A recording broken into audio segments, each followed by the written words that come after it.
What follows is two excerpts from Fidelbogen's memetic open-source book, which was released as a free PDF, link in the description, this year, The Counter-Feminist Essays. Firstly, the parable of the house on the hill.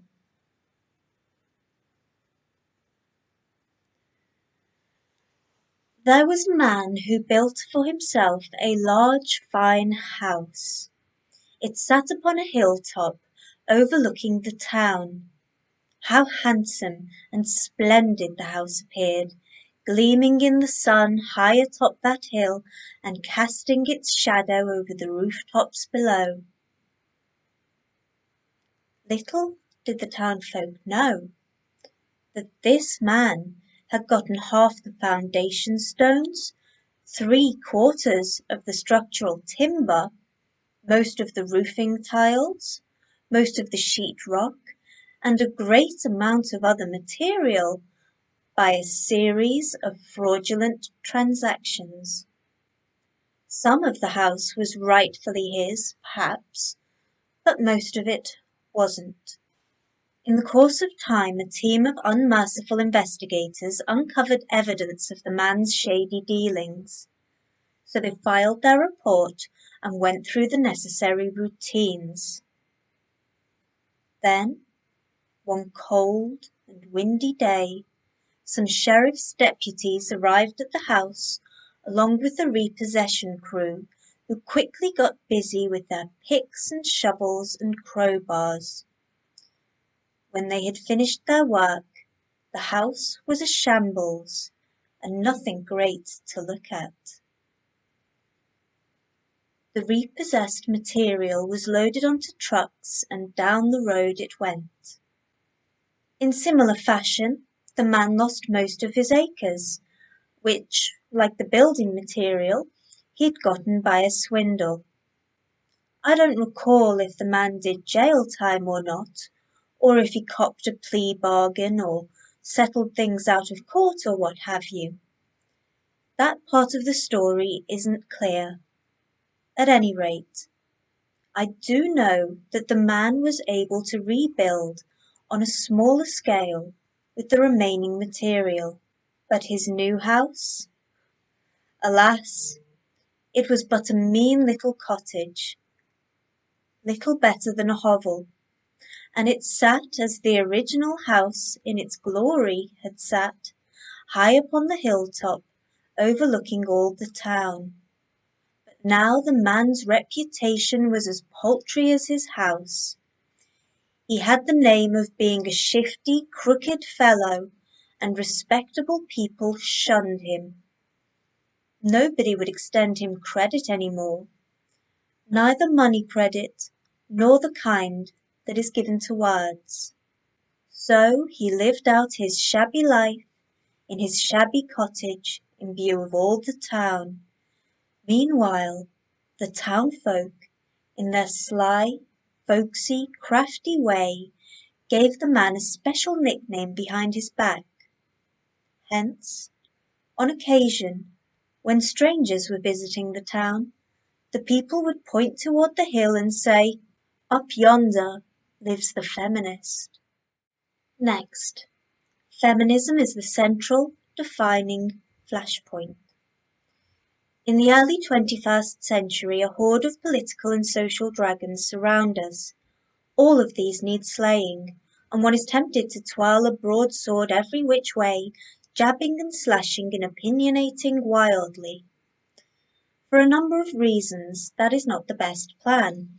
In general, it makes life complicated and creates a lot of extra work. Not only can you bite off more than you can chew, but the quality of your endeavour is apt to suffer, since you will be of limited service at any given point when you address too many things in too many places. This will detract from what you do best as an individual, and finally, as a point of rhetorical discipline, it will put you more on the defensive than the offensive. Very well, the political divisions of the work are many, but here we will take a singular point of focus: feminism. That is the pivotal issue, and at least for now, everything else swings around it. Feminism is the central defining thing for at least two reasons. Firstly, it touches the foundation of life very directly and intimately. We must understand that the biological division of humanity into male and female is enormously more consequential than race, religion, class, culture, nationality, or any form of identity politics. Sexual dimorphism is primordial. It holds the key to the mystery of life in a way which those other things can never get close to.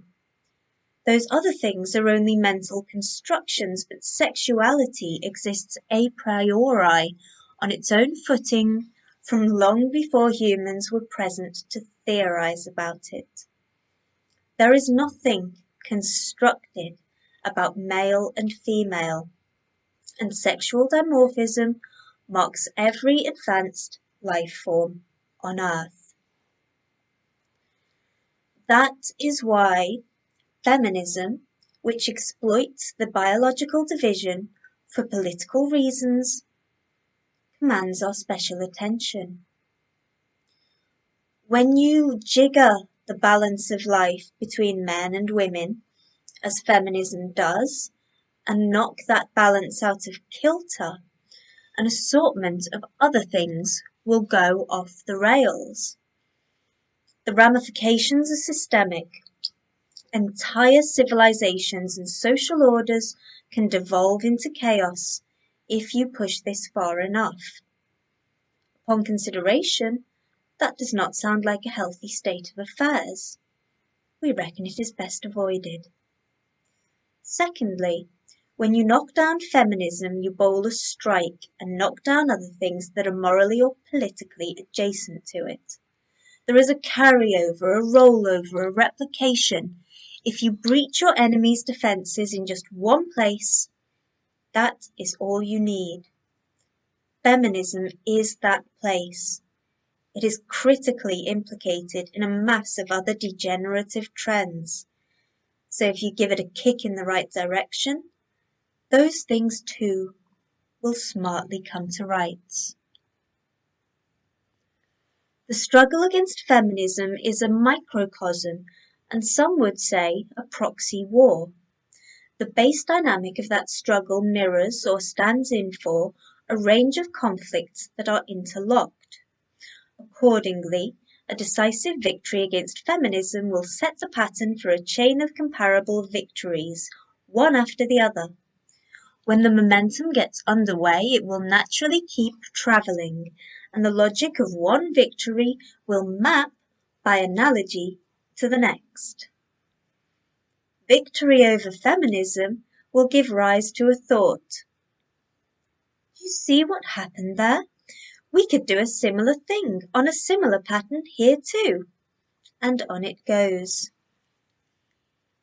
Healing the feminist-engineered rift between men and women will put life back on a stable footing in more ways than we can count. And having re-established that vitally important terra firma beneath all of our endeavours, we will be poised to combat a host of other evils with a fighting chance of success.